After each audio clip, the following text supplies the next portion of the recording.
It basically went down to when I was in my my late teens. I started experiencing something I'd never experienced before. I was, I think when a lot of people say that life is what you make it, I think life makes you. The influences on you as a young person when you're growing up. And your mum and dad's influence in teaching you what is right and wrong, what your moral compass is, saying little words of please and thank yous, and the friends, the school you go to, the community you brought up with. And I went to Sunday school, went to chapel, and so all these influences have a huge influence on you growing up. What the exception of norm is to be when you're older. And then all of a sudden, at 19 years of age, I had a girlfriend at the time, and only on the odd occasion I was feeling myself attracted to men, and this was something totally alien. I was taught by my mum and dad, when you get older, you get a girlfriend, you get married, you get kids, you become grandparents, and that's the way the world keeps on going round. And I don't have any issues with my upbringing because it was a brilliant upbringing. And but all of a sudden, here I was starting to think that there was something wrong with me. I was becoming somebody that I was not supposed to be, and that started kicking in mental health issues. It led me then to become bulimic, where I would eat my food, comfort eating, to deal with the mental health issues, being scared of people finding out. And when on the odd experience, when I would experience something with another man, which wasn't very often at the time,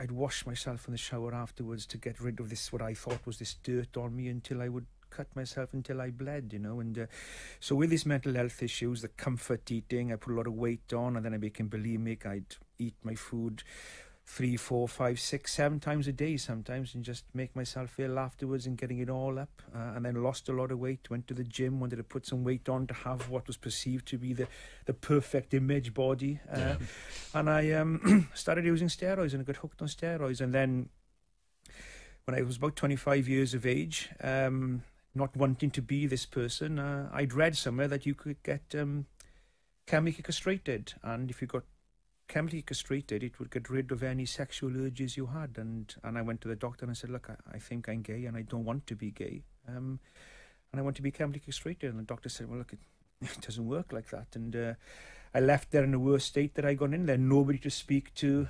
Things were very different 23 years ago than they are now. And I thought, right, there's only one way out, and I can't have people finding out how people are going to accept me. What do my mum and dad say? Well, what do my friends and family say if they found out that I'm different to them, that I'm gay, and I didn't want to be this person.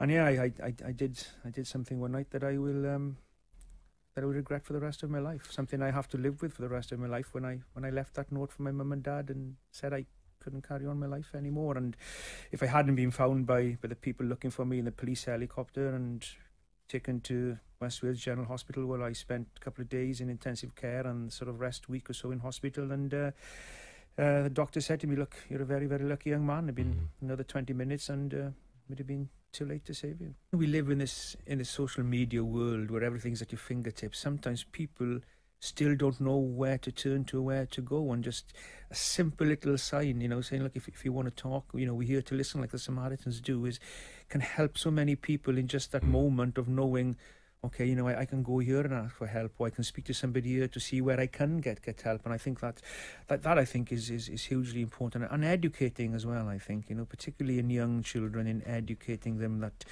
that it's okay not to be okay, and educating adults and parents and stuff as well. If your kid is feeling down, then you need to ask him, hey, what's troubling you? Because in the past it's been, grow up, will you, and get on with it, and sometimes no, that's not the way, and everybody reacts differently, and sometimes people need to be encouraged, other times people need an arm around them, other people may be a bit of a firm talking to, sort of, to move on to the next stage, and everybody's different. But I think it's in realizing, that everybody sometimes, we all sometimes in our life are going to need a bit of help with something, always, I think. And people think that mental health issues and depression and stuff like this, it doesn't prejudice, it can affect everybody. And anybody, and even the people you least think it may affect.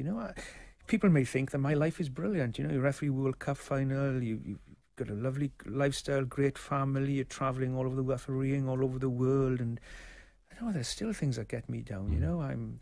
I live on my own.